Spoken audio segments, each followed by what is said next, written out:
అందుకో వందనమయ్యా ఈ భారతాన్ని ఉదయించే సూర్యుడివయ్యా అంబేద్కర్ అందుకో వందనమయ్యా ఈ భారతాన్ని ఉదయించే సూర్యుడివయ్యా నువ్వెగిసే పోరు కెరటం పోరావు కొత్త సమాజం రాజ్యాంగ నిర్మాత భారతదేశపు జనత అంబేద్కర్ అందుకో వందనమయ్యా ఈ భారతాన్ని ఉదయించే సూర్యుడివయ్యా వేల జాతికి వెలుగును అయ్యా వెలిగాడల తలరాతలు మార్చినావయ్యా నీ జీవితాన్ని మా కొరకే దారపోసివి నిత్యం నువ్వు కరిగిపోతూ వెలుగునిస్తివి పిడికిలెత్తి నిలిచిన అంబెవాడలోన అవమానపు రక్కసిపై అడుగు వేసిన అణిచివేత బెదిరించి గెలిచి నిలిచిన అంబేద్కర్ అందుకో వందనమయ్యా ఈ భారతాన్ని ఉదయించే సూర్యుడివయ్యా అడుగడుగున అవమానం వెంటాడిన వెలివేతకు బలికాని మనుషులుండెనా ఆ భావన నీ మనసును కదిలించిన ఈ వ్యత్యాసము ఎందుక ఎదురించిన నాడు మానవత్వమన్నది ఎవరికున్నది మనువాదము మనిషిని ఏడుతున్నది ఆ అజ్ఞానం తొలగించి నడిపించక కదిలిన అంబేద్కర్ అందుకో వందనమయ్యా ఈ భారతాన్ని ఉదయించే సూర్యుడివయ్యా నడివీధిలో నిలబెట్టి బొమ్మ కాదురా నీకు నాకు స్ఫూర్తి నింపే మార్గము కదరా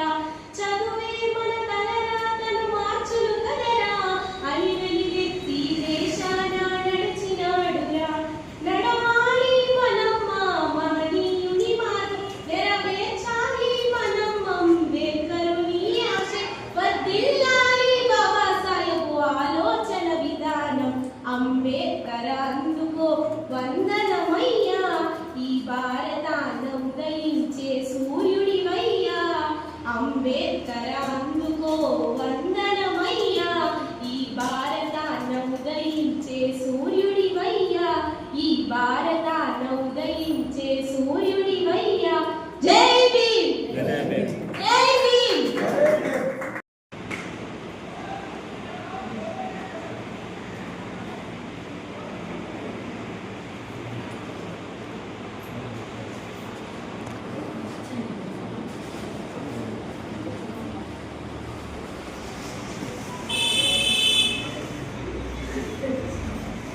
ఇక్కడ దీని కేంద్రంగానే మనకి 72లో ఫస్ట్ కన్వర్షన్ కూడా నాన్నగారి ఆధ్వర్యంలో జరిగింది. ఇక్కడ ఇది ఇంత చక్కగా దీన్ని డెవలప్ చేసినందుకు మీ అందరినీ కూడా చాలా అభినందిస్తున్నాను. దీన్ని ఎంతో నీట్గా మీరందరూ ఎంత యాక్టివ్గా ఉంది దీన్ని ఇంత నీట్గా పెట్టడము. అలాగే సమ్మర్ వస్తూ ఉంది, ఇప్పుడే కూర్చుని అనుకుంటున్నాను లాస్ట్ సమ్మర్ కూడా చాలా మంచి ప్రోగ్రామ్స్ అవన్నీ చేశారు. పిల్లలందరినీ ఇక్కడ కూర్చోబెట్టి చదివించడము, సమ్మర్ హాలిడేస్లో రకరకాల కాంపిటీషన్స్ పెట్టడము, ఇవన్నీ కూడా అంటే బౌద్ధం అంటే ఏంటి, అంబేద్కర్ భావజాలని ఏ విధంగా మనం వ్యాప్తి చేస్తాము అనడానికి దీన్ని చాలా మంచిగా ఉపయోగిస్తున్నారు. ఈరోజు విహారం మనం ఇక్కడ కట్టుకున్నాము అని అంటే ఈ విహారం ద్వారా బౌద్ధ ధర్మాన్ని మనము సమాజంలోకి తీసుకెళ్ళవలసినటువంటి అవసరం ఉంది. ఎస్పెషల్లీ ఈ రోజుల్లో మనకి ఎక్కడ చూసినా కూడా స్టూడెంట్స్ని మనం గమనించినట్లయితే ప్రతి ఒక్కరు అంటే పెద్దవాళ్ళతో సంబంధం వయసుతో సంబంధం లేకుండా చిన్నపిల్లలు కూడా స్టూడెంట్స్ కూడా ఎక్కువ మనం ఏం వింటున్నాము మాట స్ట్రెస్ అన్న మాట బాగా ఎక్కువ వింటున్నాం. చాలామంది స్ట్రెస్ గురవుతున్నాము, మేము స్ట్రెస్ ఫీల్ అవుతున్నాము, లేకపోతే డిప్రెషన్ అన్న మాట కూడా చాలా ఎక్కువగా వాడుతూ ఉంటారు. ఇదివరకు ఎప్పుడో డిప్రెషన్ అన్న మాట మా చిన్నప్పుడు చాలా తక్కువగా వాడేవాళ్ళు. ఇప్పుడు అలా కాదు, స్ట్రెస్ అండ్ డిప్రెషన్ ఈ రెండు మాటలు ప్రతి చిన్నదానికి కూడా వాడుతూ ఉన్నాము. అంటే పిల్లల మీద ఇప్పుడు వస్తున్నటువంటి ఈ అకాడమిక్స్లో కూడా ఎలా ఉందంటే చాలా విపరీతమైనటువంటి ఒత్తిడి బాగా ఉంది వీళ్ళందరి మీద. సో ఆ ఒత్తిడిని మనం ఏ విధంగా తగ్గించుకోవాలి, ఒక కాంపిటేటివ్ వరల్డ్లో మనం ఉన్నాము ఇప్పుడు. దాంట్లో ఇవన్నీ కూడా చాలా త్వరగా పిల్లలు చాలా చిన్న ఏజ్లోనే వీటన్నిటికీ గురవ్వడం జరుగుతుంది.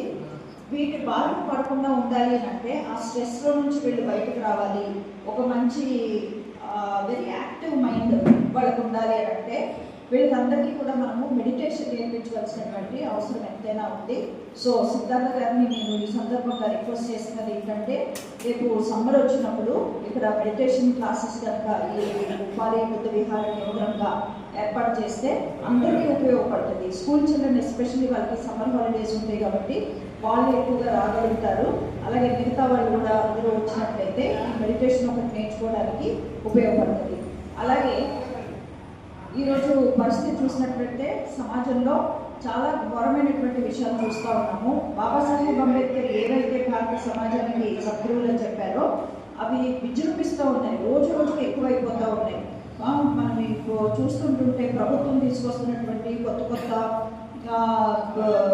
చట్టాలు కానీ ఏమైనా ఉన్నాయి అని అంటే అవన్నీ కూడా ప్రజా సంక్షేమానికి వ్యతిరేకంగా ఉండడం చూస్తున్నాం. ఇప్పుడు మొన్న తీసుకొచ్చినటువంటి UGC 2026 రెగ్యులేషన్స్ అవి చూస్తే దాని మీద అదేంటి యూనివర్సిటీస్ అన్నింటిలో కూడా ఈక్విటీ సెట్స్ పెట్టాలి అని చెప్పి దాని గురించి తీసుకొని వచ్చారు. అయితే దానికి వ్యతిరేకంగా పెద్ద ఉద్యమం చేస్తూ ఉన్నారు ఈరోజు. అయితే దాన్ని సమర్థిస్తూ అది లేదు, ఈక్విటీ సెల్స్ ఉండాలి. ఎందుకు అని అంటే ఈ కాస్ట్ డిస్క్రిమినేషన్ కేసెస్ అన్నీ చాలా ఎక్కువైపోతూ ఉన్నాయి అని ప్రభుత్వం చెప్తున్నటువంటి లెక్కలే ప్రభుత్వానికి కంప్లైంట్స్ బ్యూరో ద్వారా వెళ్ళినటువంటి వాటి బట్టి చూస్తే రోజు రోజుకి కూడా ప్రతి సంవత్సరం ప్రతి ఏడాది ఈ క్యాంపస్లో చాలా ఈ కాస్ట్ డిస్క్రిమినేషన్ కేసులన్నీ ఎక్కువైపోతున్నాయి. మరి ఆ ప్రభుత్వం చెప్తున్న లెక్కల ప్రకారం బట్టి UGC ఇటువంటి నిబంధనలు తీసుకుని వచ్చినప్పుడు వీటన్నింటినీ కూడా వ్యతిరేకిస్తూ అనేక మంది విద్యార్థులు దాని మీద ఉద్యమాలు తీసుకొస్తున్నారు. అయితే ఈక్విటీ సెల్స్ ఉండాలి అని కూడా ఉద్యమం తీసుకొస్తున్నారు. అవి ఎక్కడ కూడా పేపర్లో మాత్రం అవి కవర్ చేయట్లా, న్యూస్లో కూడా ఎక్కడ మనకి చూపించట్లేదు.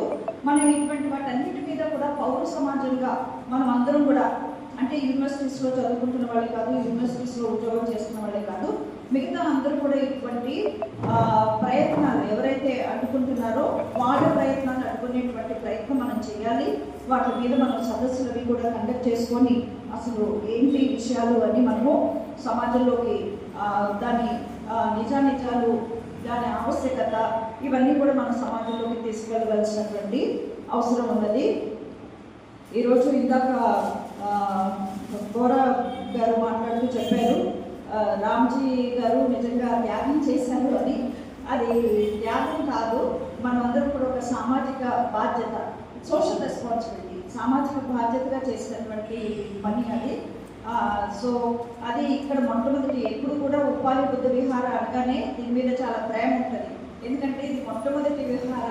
ఇప్పుడే కూర్చొని ఇదంతా మేము చిన్నప్పుడు తిరిగిన ప్లేస్ ఇది, అక్కడ ఒక ఫోటో పెట్టారు. అదే ఆ రకంగా అంటే ముందు ఒక పాకలాగా ఉండేది, ఎప్పుడు అదే గుర్తొస్తూ ఉంటుంది. దాని స్థానంలో ఇంత బాగా కట్టారు. అయితే ఈ కట్టిన తర్వాత నాన్నగారికి ఆరోగ్యం బాగాలేకపోవడం వలన ఇక్కడికి తీసుకురాలేకపోయాము చూడడానికి. బహుశా చూస్తే చాలా సంతోషంగా ఉండేవాళ్ళు. కానీ ఇప్పుడు ఎప్పుడు ఇక్కడికి మీటింగ్కి వచ్చినా ఏం జరిగినా కూడా ఈ విషయాలన్నీ ఎప్పటికప్పుడు మేము చెప్తూనే ఉండేవాళ్ళం కాబట్టి అవన్నీ తెలుసుకునేవాళ్ళు. ఇంకా నేను ఈ సందర్భంగా చెప్పదలుచుకునే మాటలు ఈ రెండే. ఈ కార్యక్రమాన్ని ఇంత చక్కగా నిర్వహించినందుకు సిద్ధార్థ గారిని అభినందిస్తున్నాను. అలాగే సహకరించిన అందరికీ కూడా, ఇక్కడికి వచ్చిన అందరికీ కూడా నా బుద్ధవందనాలు జయగులు తెలియజేస్తున్నాను. Thank you.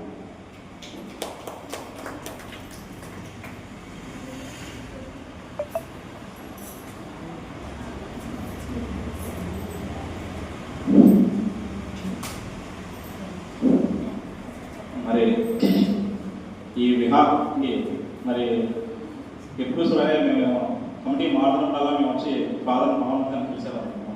కమిటీ ఇది సెకండ్ కమిటీ మార్చినప్పుడు ఇంకా కలుద్దాం అనుకునే టైంలోనే మరి ఇలా జరగడం అనేది మేము ఎందుకంటే కమిటీ మారుతున్న వల్ల వచ్చి మేము కలిసాము. ఈసారి మేము కొత్త కమిటీ అయిపోయిందా అది నాకు రెండోసారి మా కమిటీ చూపించడం. అది నేనైతే మాత్రం నాకైతే మాత్రం నేను